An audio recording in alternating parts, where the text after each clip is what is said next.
Greetings. Today I'm going to share a story with you that proves you cannot trust your brain when you are involved with matters of the heart. Laura Cowell, as she had her story shared by the CBS News in a documentary. She met a scammer in 2018. By 2020, she was dead. She was found in the Mississippi River, miles away from where she lived. And to this date, no one knows whether it was a suicide, a murder, or accidental drowning. Laura was a healthcare executive.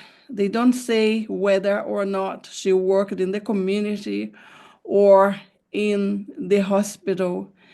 But in that position, she had to be smart to be able to find the best service for each one of the people who used her services and manage a budget in order to continue receiving funding for her work. It's hugely stressful, and she has to answer to many people, not only bosses, but many stakeholders. They don't tell whether the hair company was a private or a public, but if it was private, she would have also the pressure from not only the community, but all the shareholders of the company. So she had to have a brain to navigate through and succeed in that job until she retired. But when it came to matters of the heart, she didn't sound like she was using her brain. She was, and she was using her brain in the way that most people do, in the way that it is supposed to be used. And it is completely hopeless to try to use your brain in matters of the heart. It doesn't work, and I'll show you how it doesn't work. So she met this guy who stole a photo from a Chilean medical doctor. And you see the beautiful photo of him just in front of the Iguazu Falls. And he looked good, really good. And in 12 days, he was promising to love her forever, that, all that rubbish that scammers come up with very quickly. Most likely, she enjoyed that communication that was mostly done by email, and she fell into the trap because then this person uh, decided to travel and found a lot of problems, and she had to fund all the problems that he had. And every time she solved one problem, another one would come up. And it was a never-ending request of money. She ended up giving him $1.5 million, which was just about everything she had. And then she left a message to her daughter saying that she couldn't see a way out of this except by death. Very, very sad, because she had grandchildren, she had family.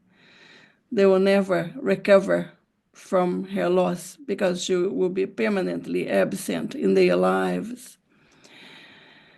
So when you are in love with someone, your brain produces a lot of dopamine. And dopamine is the reward chemical, the reward hormone. So when you give money to help someone who is in trouble, you feel good. And the more you give, the better you feel. And then that becomes a habit. It's like any addiction. Then when someone says to you, cut it out, you are making a mistake, your brain will do whatever it can to disprove what is being said. No, it is not. He's in trouble. He's not lying to me. He's not a scammer. He needs me, and I can help. And obviously, after a woman has children, she knows how to give. She's an expert at giving time, giving love, giving a lot of her affection, giving hope, giving everything. So giving money is a small part of her giving, but it's very rewarding. And off goes the scammer. Every day he needs more things because everything goes wrong. Everything goes wrong, and everything can only be solved with money. Never in her mind she would think, wait a minute, doesn't this doctor have? I don't think he was, no, he said he was something else, but whatever he said he was. Doesn't this person have, a support network? Doesn't this person have a personal assistant? Doesn't this person have a banker or a bank manager who trusts him? No.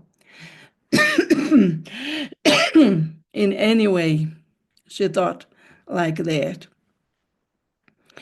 For her, she was the only savior of this guy until obviously she lost everything, including her mind. So remember that once you are hooked and feeling really good about doing something, and especially living in hope, obviously most of her family had grown up. A daughter who had been married. I don't know if there were other children, but people who were fairly independent. She retired. She probably gave a lot of herself to her job. And now she finds herself not needed. So, in search for being loved and needed and wanted, she was with this scammer. The link is below for you to watch this story. What can be done to prevent this from happening? You really need to be grounded. First, find out what are the needs that you have now that are not met. Most people need hugging, need belonging somewhere, need to feel loved and wanted. And there are lots of places where you can go and receive hugs from children, from adults, from the elderly, from sick people, from healthy people. Because a hug also triggers good chemicals in your brain and makes you feel good. If you feel the need to share, go and share in the community.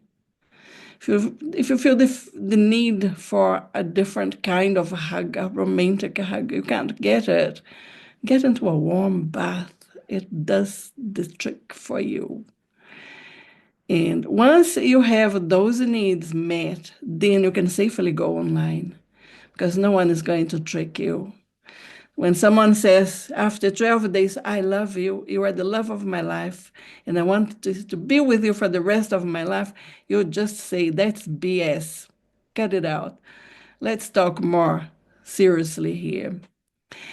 And if someone says, oh, my car broke down and I need money, I say, oh, well, you should have insurance. I'm not your mother. I'm not going to help.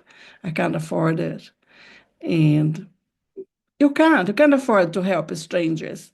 If you fell for one scammer, you are going to fall for many others. And so you need to be careful.